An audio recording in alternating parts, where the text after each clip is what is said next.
Capítulo 2 Mediunidade e o Consolador Prometido.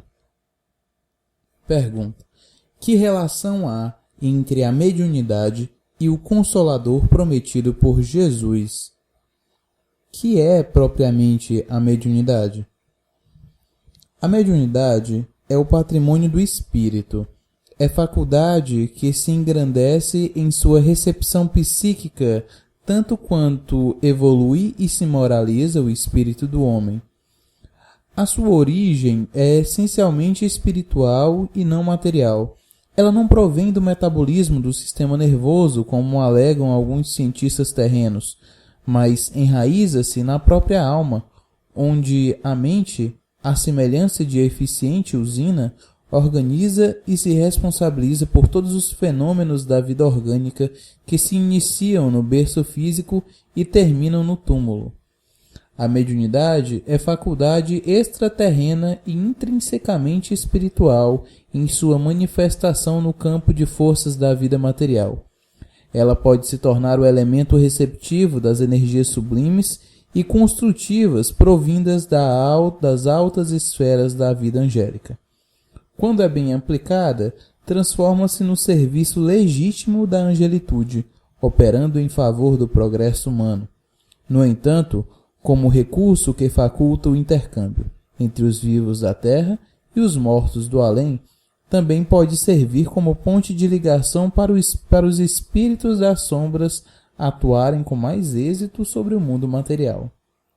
Muitos médiuns que abusam de sua faculdade mediúnica e se entregam a um serviço mercenário em favor exclusivo dos seus interesses particulares não demoram em se ligar imprudentemente às entidades malfeitoras dos planos inferiores, de cuja companhia dificilmente depois eles conseguem se libertar.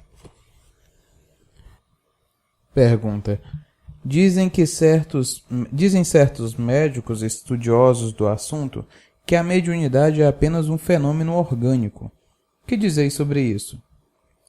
A mediunidade não é fruto da carne transitória, nem provém de qualquer sensibilidade ou anomalia do sistema nervoso. Repetimos, é manifestação característica do espírito imortal. É percepção espiritual ou sensibilidade psíquica, cuja totalidade varia de indivíduo para indivíduo, pois, em essência, ela também depende do tipo psíquico ou do grau espiritual do ser. Embora os homens se originem da mesma fonte criadora que é Deus, eles se diferenciam entre si, porque são consciências individualizadas no cosmos, mas conservando as características particulares que variam conforme a sua maior ou menor idade sideral. Há um tom espiritual próprio e específico em cada alma e que se manifesta por uma tonalidade particular durante a manifestação mediúnica. É como a flor, que revela o seu perfume característico, ou então a lâmpada, que expõe a sua luz particular. Pergunta: conforme temos observado, a mediunidade atualmente se generaliza-se por recrudesce entre os homens de modo ostensivo. Por que ocorre tal fenômeno em nossos dias? É fenômeno resultante da hipersensibilidade psíquica que presentemente sobressai entre os homens em concomitância com o fim dos tempos ou o juízo final, tantas vezes já profetizado. O século em que viveis é o remate final da era da matéria, que até o momento tem sido regida pela belicosidade, cobiça, astúcia, cólera, egoísmo e crueldade, paixões mais próprias do instinto animal predominando sobre a centelha espiritual. Encontrai-vos no limiar da era do espírito, em que a humanidade sentir-se-á impulsionada para o estudo e o cultivo dos bens da vida terrena, com acentuado desejo de solucionar os seus problemas de origem espiritual. As comprovações científicas da imortalidade da alma, através do progresso da fenomenologia mediúnica, reduzirão bastante a fanática veneração do homem pela existência transitória do corpo físico. Assim como o organismo carnal do homem, em certo tempo, verticalizou-se para servi-lo em nível biológico superior. O seu espírito também há de se erguer na horizontalidade dos fenômenos e nos interesses prosaicos da vida física provisória, para atuar definitivamente na frequência vibratória do mundo crístico. A época profética que viveis atualmente sobre a imersão coletiva do instinto animal, simbolizado na besta do Apocalipse, que tenta subverter o espírito do homem ainda mais escravo das formas terrenas, é que produz essa ansiedade, esse nervosismo, essa inquietação das massas humanas, ateando o barbarismo das guerras, das revoluções, incitando a luta das classes e os ódios racistas, enquanto os cientistas investigam como matar mais depressa por intermédio das armas nucleares. A humanidade terrena presente, que já chegou à sua hora angustiosa de seleção espiritual e consideração planetária. O homem terá que decidir definitivamente para a direita ou para a esquerda do Cristo, pois, conforme reza a profecia, serão separados os lobos das ovelhas e o trigo do joio. Freme o magnetismo do ser humano à periferia do seu psiquismo, exaltado pela energia animal a qual emerge em sua desesperada tentativa de subverter os costumes das tradições e a disciplina do espírito imortal. Os homens encontram-se confusos no limiar de suas épocas extremamente antagônicas, pois justamente com o reiterado apelo do alto para a cristificação humana, recrudesce também a efervescência do automatismo instintivo da vida animal. Os hospitais estão abarrotados de criaturas alienadas ou obsidiadas que provêm desde os barracões de favelados até as altas esferas sociais, cuja maioria é torturada pelas crises financeiras ou morais. Nessa miséria espiritual, abrangendo tanto os ateus como os seres egressos das mais variadas doutrinas e religiões, o vosso mundo comprova que o sacerdócio organizado das religiões oficiais realmente fracassou em sua missão salvadora. E o pior é que, durante essa eclosão incontrolável do instinto inferior, os espíritos desencarnados e malfeitores firmam o seu alicerce na carne e executam também o seu programa diabólico contra os terrícolas, que são apáticos aos sublimes ensinamentos salvadores do Cristo Jesus. Atuado pelas mais contraditórias circunstâncias, vivendo em minutos o que os seus antepassados não viveram em alguns anos, o homem do século atômico destrambelha os seus nervos e superexcita o seu psiquismo, perdendo terreno no seu controle espiritual e tornando-se um instrumento mais dócil nas mãos dos espíritos desencarnados malévolos. Essa constante relação dos vivos com os mortos, embora os primeiros sejam inconscientes do que acontece, termina por sensibilizar cada vez mais a criatura humana com a agravante de que se efetua nela um verdadeiro desenvolvimento mediúnico de inferior qualidade. Daí, pois, a necessidade inadiável de o homem prudente e bem-intencionado integrar-se definitivamente nos processos salvadores do Cristo e vivê-los incessantemente à luz do dia.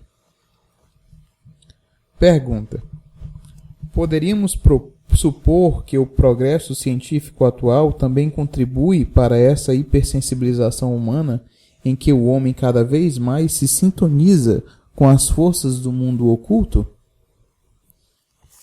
O cientificismo avançado do século XX, engendrando a criação dos satélites artificiais, dos aviões a jato, dos projéteis teleguiados, dos foguetes interplanetários, as pesquisas corajosas dos velhos tabus e segredos da mente humana, sem dúvida são importantes contribuições que não só aceleram a dinâmica de pensar e aumentam a área da consciência, como também sensibilizam a emotividade do ser.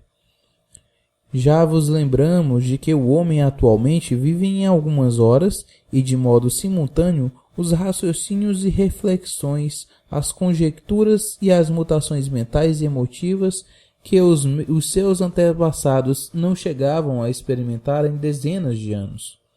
O cidadão do século XX defronta e resiste obrigatoriamente a uma multiplicidade de fenômenos psicofísicos tão equidistantes em suas manifestações variadas, que isso seria suficiente para endoidecer a maioria dos habitantes terrenos de alguns séculos atrás. Cresce assim a sensibilidade psíquica entre os homens terrícolas, acentuam-se-lhes a eclosão da mediunidade em comum, porque também vivem sob o incessante acicate dos espíritos desencarnados, que assim exploram essa oportunidade cada vez mais favorável para agirem sobre a matéria. Indiscutivelmente, confirmam-se os vaticínios de Jesus de que o fim dos tempos, os velhos, os moços, as criaturas e as crianças tenham visões, ouviriam vozes estranhas e profetizariam isso logo em seguida ao advento do Espírito da Verdade. O Mestre indicou claramente o século que viveis no presente, quando predisse os acontecimentos materiais incomuns dos vossos dias e a eclosão simultânea da mediunidade generalizando-se entre os homens, simbolizando o Consolador prometido a derramar-se pela carne das criaturas.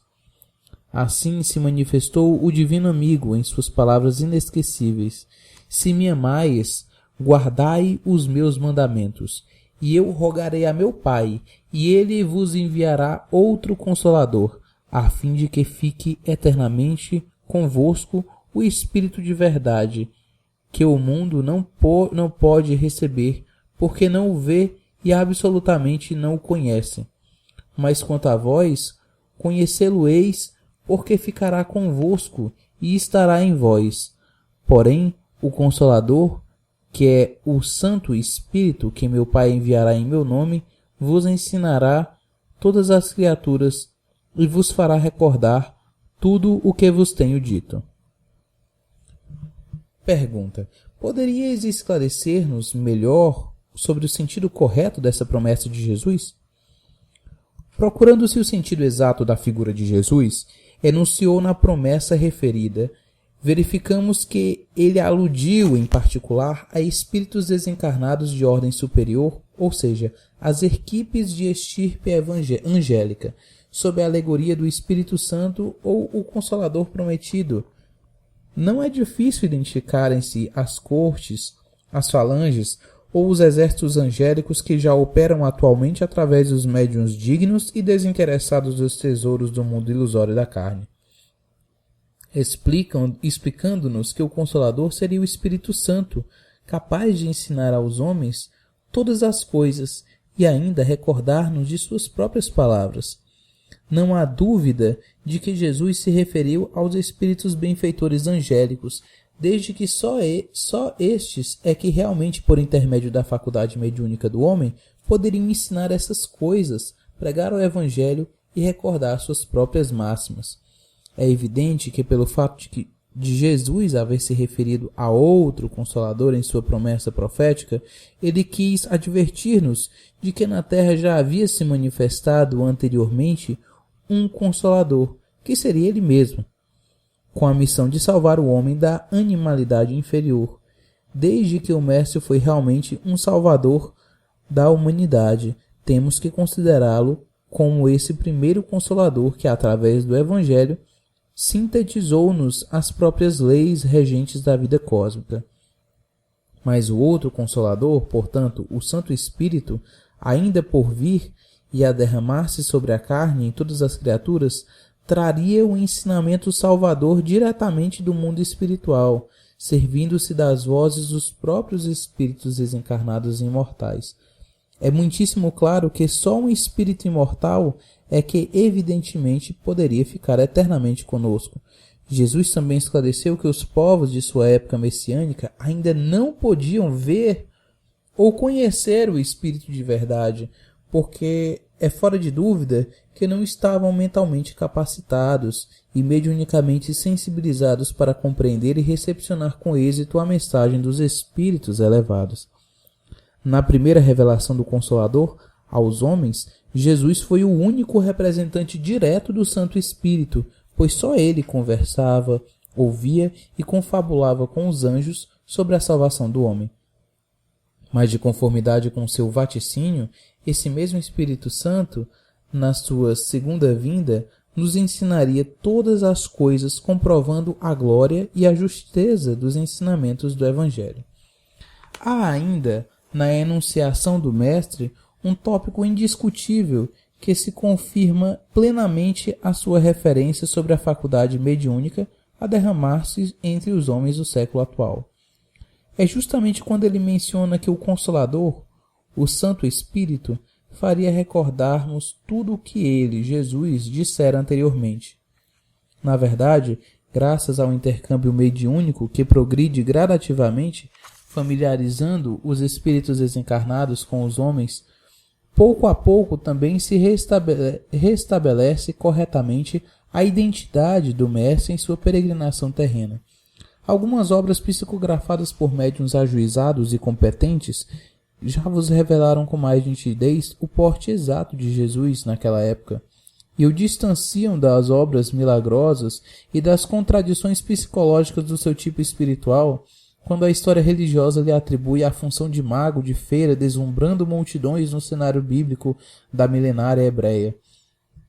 Os espíritos de responsabilidade, em suas comunicações mediúnicas, isentam cada vez mais o mestre das prendas tolas com que o acomodou a ignorância humana, assim como desfazem o mito religioso do seu nascimento contrário às leis respeitáveis da genética humana. Em verdade, o Santo Espírito, ou o Consolador prometido, é o conjunto dos espíritos sábios, benfazejos e angélicos, que através dos médiuns ensinam-vos as coisas que só o atual progresso da mente humana permite avaliar e conhecer, ao mesmo tempo que também esclarece quanto à verdadeira figura e a natureza do sublime Nazareno em sua vida na Judéia. Muito além de ter sido ele um anjo plasmado na carne pela sua ternura e amor ao homem terrestre, também foi o sábio, o psicólogo e o cientista que tanto conhecia as leis sidéreas que regem os orbes em sua movimentação cósmica, como também as leis da vida humana que regulam os movimentos dos seres. De modo algum, ele precisou dos atavios mitológicos e dos processos anômalos de nascimento para cumprir sua divina missão. Revestido com a indumentária dos mais pobres dos homens da Judéia e sem contradizer as regras sensatas e milenárias da vida humana, deixou aos terrícolas o mais sublime e exato tratado de redenção espiritual.